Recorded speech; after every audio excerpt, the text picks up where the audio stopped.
Hey, that Troy Chisholm, I'm jealous, man.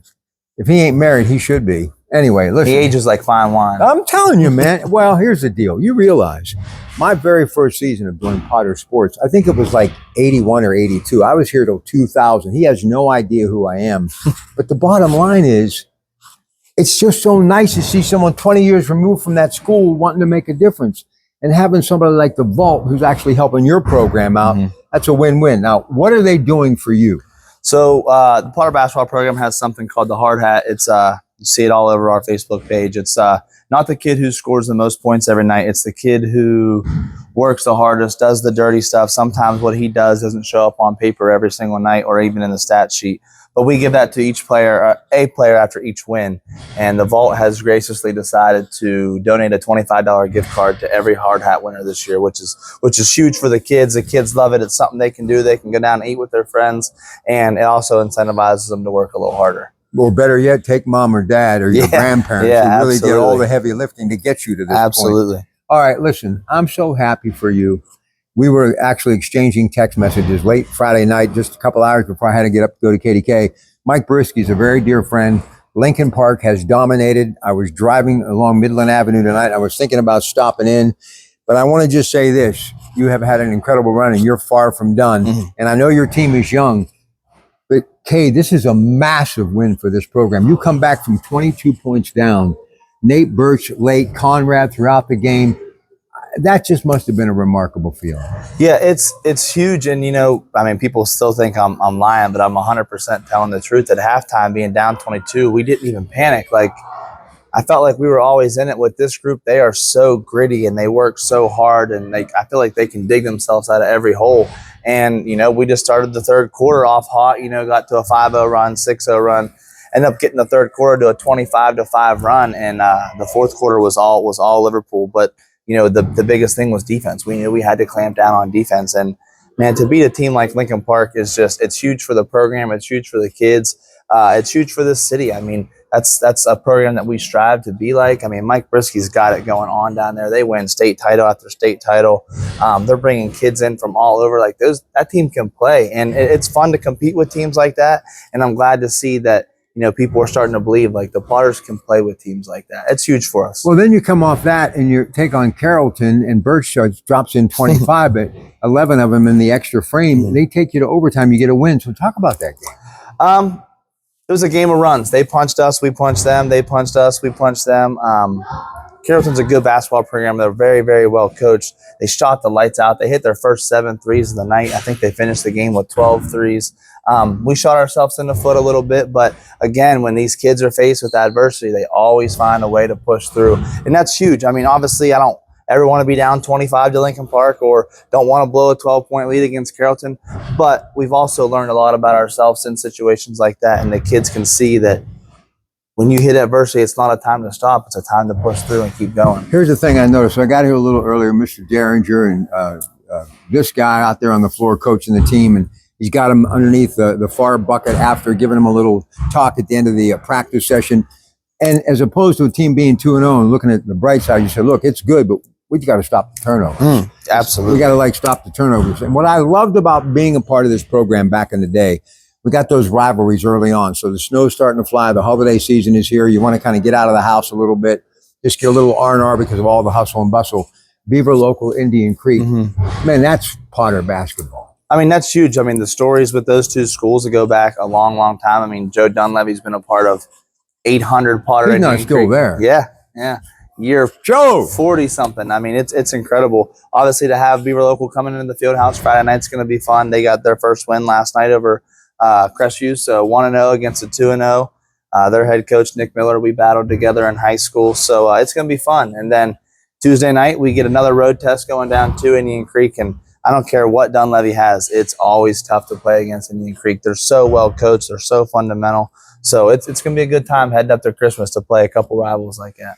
So here you are, a couple of games in. You get a chance to exhale a little bit. What's been going through your mind?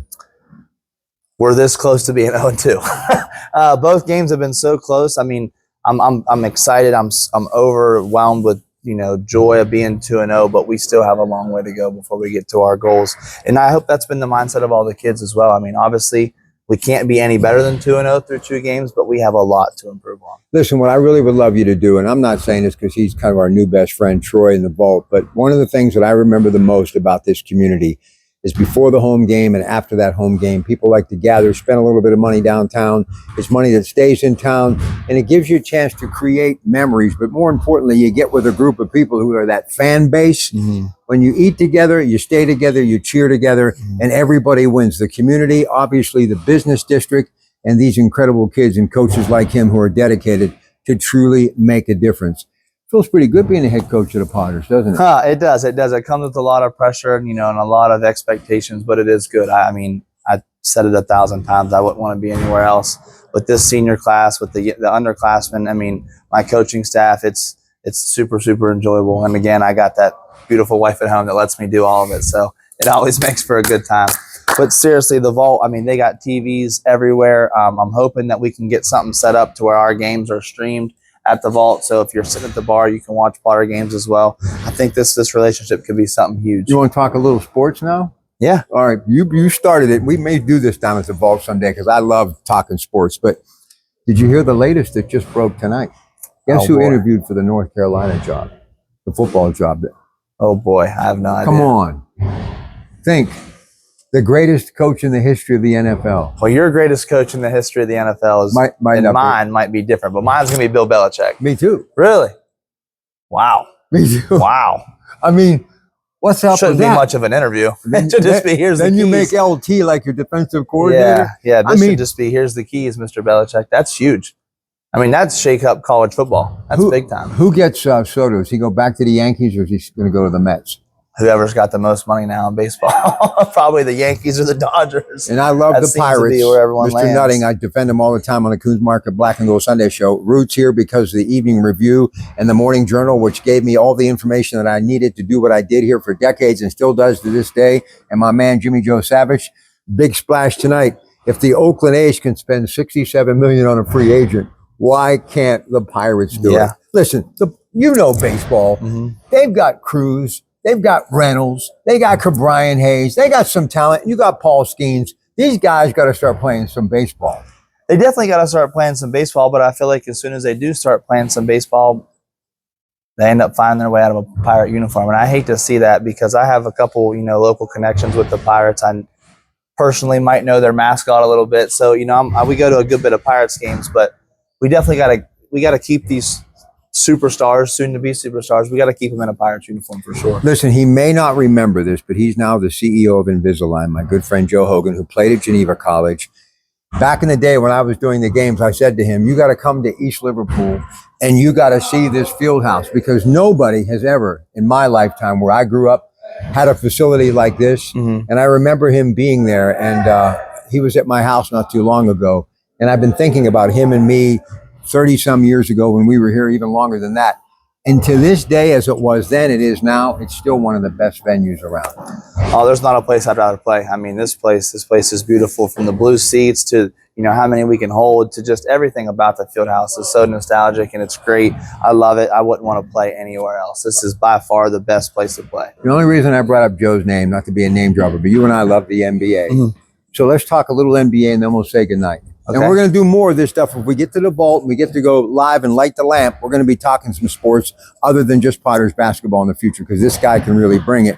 So are the Knicks for real? Can they threaten the Celtics in the East? I think they can threaten them. They're young. I mean, I think experience has showed in the past, in every sport, whether it's college or it's NBA, it's football, it's basketball, whatever it is, experience does show. But the Knicks has got young star after young star after young star. And, I mean, I think they can be dangerous in the East. I really do.